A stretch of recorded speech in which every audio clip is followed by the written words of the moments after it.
धन निरंकार। धन निरंकार जी। मैं सबसे पहले ये माफी चाहूंगा कि हो सकता है हमारा, क्योंकि हम कलाकार लोग होते हैं, हमारा इमोशन पे थोड़ा कम कंट्रोल होता है, तो हम संगत जितने बलवान नहीं हैं। राज जी, राज कंवर साहब बैठे हैं और हमारे बहुत से फिल्म इंडस्ट्री से दोस्त बैठे हैं, सब मना कर गए बोलने के लिए, लेकिन क्योंकि बोलना बहुत मुश्किल है विवेक जी के लिए, और मुझे भेज दिया स्टेज पे कि सबकी तरफ से बोल के आओ। मेरे प्रेरणा स्रोत, बचपन में मैं उनको टीवी के सामने बैठ के देखता रहा और मैं भी बिगड़ गया, मैं भी एक्टर बन गया उनको देख देख के।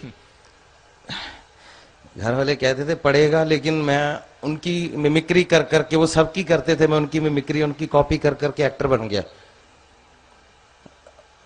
मेरे प्रेरणा स्रोत, उसके बाद ऐसा रिलेशन एक बना, एक ऐसा रिश्ता बन गया उनके साथ।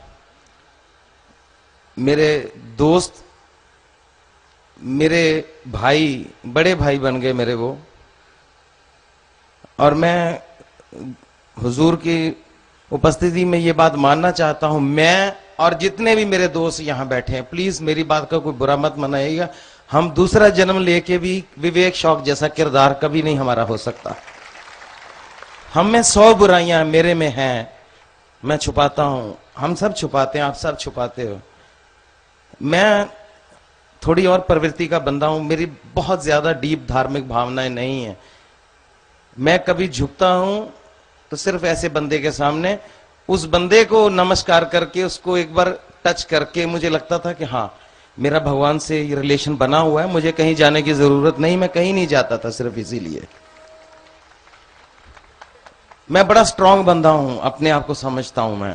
मैं जब भी कमजोर पड़ता था, चाहे मैं फॉरेन में कहीं बैठा हूं, मैं विवेक जी को सिर्फ इसलिए फोन कर लेता था, पाजी आज मैं लो फील कर रहा हूं, आज ऊर्जा की जरूरत है, एनर्जी नहीं है मेरे अंदर, मेरे साथ बातें करो थोड़ी देर। विवेक जी एक संत रूप में, आप सब जानते हैं उनको, संत विवेक शौक साहब आप उनको संबोधन करते हो, लेकिन हम मित्र थे उनके, हम दोस्त थे। मित्र थोड़ा और अंदर उतर जाता है, संत सबके अंदर उतरा होता है, लेकिन वो भाग्यशाली होती है जिनको वो अपने मित्र समझते हैं, वो उनके अंदर उतर जाते हैं। हम विवेक जी के अंदर उतरे हुए थे, हम लोग रोज मिलते थे, रोज नहीं मिल पाते थे तो अगले दिन मिलते थे, किसी रोज नई मुलाकात होती थी, तड़पते थे एक दूसरे को मिलने के लिए। एक ऐसा रिश्ता विवेक जी के साथ था, लेकिन जो मैंने उनको समझा, उनकी एक प्रॉब्लम थी।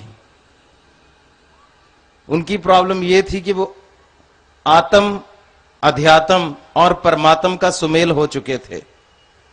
उनको आत्म का ज्ञान भी था, खुद को भी जानते थे, इसलिए दुनियादारी से भी जोड़ के रखा हुआ था।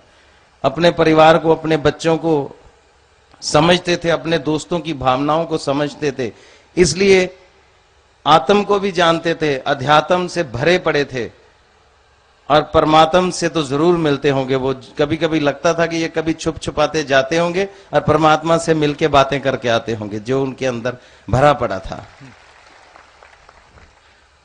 वो प्रॉब्लम हो चुकी थी, इतना ज्ञान, इतना कुछ उनके अंदर आ चुका था, इतनी अच्छाइयां, इतना कुछ उनके अंदर, शायद मानव शरीर उनके लिए छोटा पड़ गया होगा, इसलिए जाना पड़ा उनको, वो झेल नहीं पा रहा होगा शरीर उनको।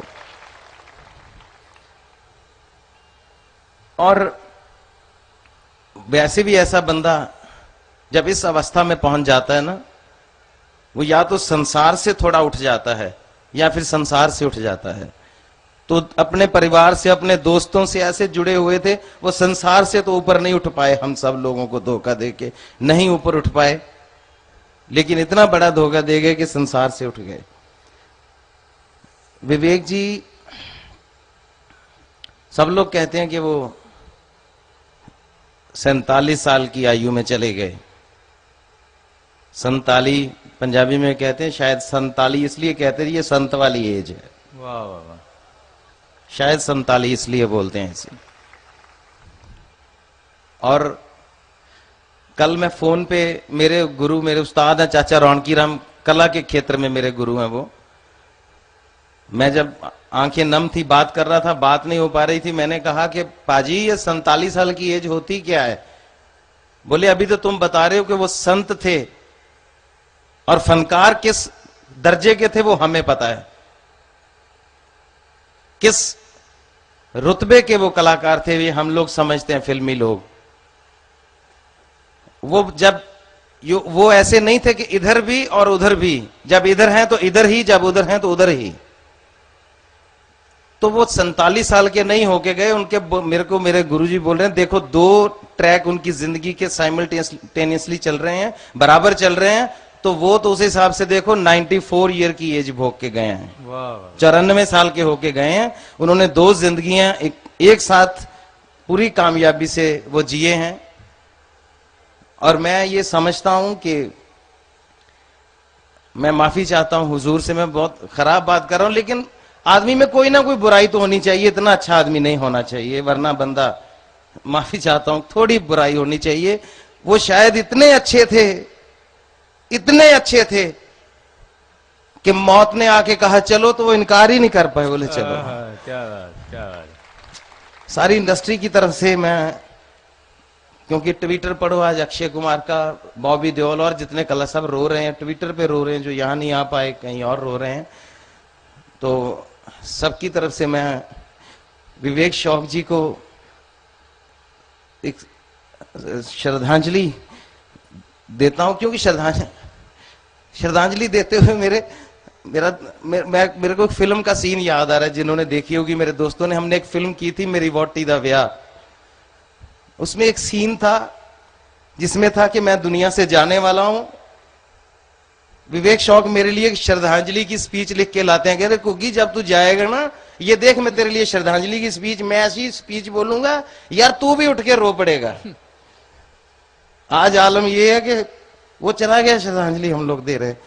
माफी चाहता हूं जी, धन्य निरंकार।